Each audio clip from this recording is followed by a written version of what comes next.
উপস্থিতি বাংলাদেশ জামাত ইসলামী তার প্রতিষ্ঠা লগ্ন থেকে এদেশের মানুষের সুখে দুঃখে, এদেশের মানুষের অধিকার আদায়ের আন্দোলনে, এদেশের মানুষের সুবিধা অসুবিধায় সকল অবস্থায় মানুষের পাশে দাঁড়িয়ে একটা মানবিক বাংলাদেশ গড়ার লক্ষ্যে কাজ করে যাচ্ছে, যার বাস্তব সাক্ষী এই এলাকার মানুষ।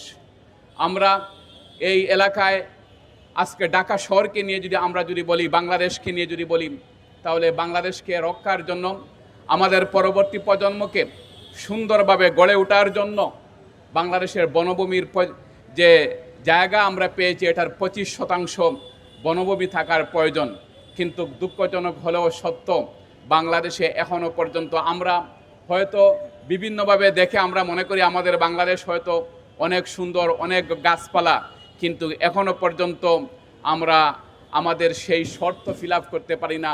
মাত্র 17.something% বনভূমি রয়েছে একটা জাতির জন্য, যা একটা পরিবেশকে সুন্দর করার জন্য এটা উপযুক্ত নয়। এজন্য বাংলাদেশ জামাত ইসলামী প্রত্যেকটা খালি জায়গা এবং ঢাকা শহরের প্রত্যেকটা ছাদ, আইল্যান্ডগুলো, রাস্তার যে আইল্যান্ড আছে, প্রত্যেকটা জায়গাকে আমরা সবুজান্বিত করে আমরা পরিবেশকে সুরক্ষার জন্য চেষ্টা করে যাচ্ছি।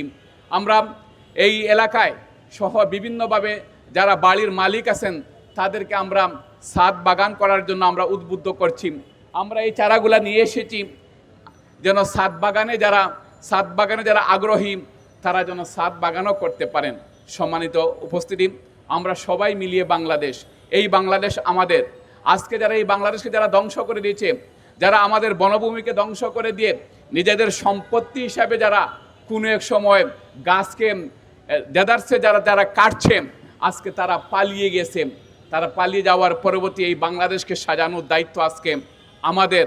আমরা সবাই মিলে, মহানগরের আমির ইতিমধ্যে সাংগঠনিকভাবে নির্দেশনা জারি করেছেন, প্রত্যেক জনশক্তি ফলজ, ঔষধি এবং মানুষের জন্য উপকারী 3টা বৃক্ষ রোপণ করবেন। সেই অংশ হিসাবে আমরা সবাইকে আহ্বান জানাবো, দলমত নির্বিশেষে আমরা সবাইকে আহ্বান জানাবো, সাংগঠনিকভাবে সবাইকে আহ্বান জানাবো, যার যতটুকু সুযোগ আছে আপনি ঢাকা শহরে ছাদ বাগান করেন। ঢাকা শহরের সড়কের আইল্যান্ডগুলা, এই জায়গায় ফুলের সহ অক্সিজেন নেওয়ার মতো ছোটো ছোটো চারা রোপণ করার সুযোগ আছে। বাড়ির আঙ্গিনায় টব রোপণ করে এখানেও পরিবেশকে সুন্দর করার সুযোগ আছে। আমরা আমাদের হাতে ছোটো বড় যত ধরনের সুযোগ আছে সকল সুযোগকে কাজে লাগিয়ে আমরা একটা সমৃদ্ধ বাংলাদেশ গড়ার লক্ষ্যে কাজ করে যাচ্ছি।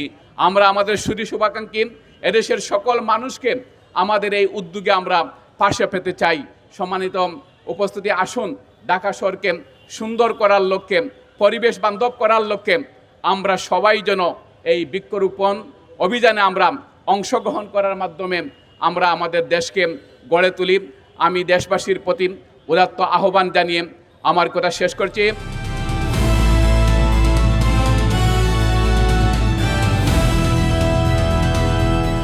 দিনাজপুর টিভি, মানুষের জীবনের কথা বলে।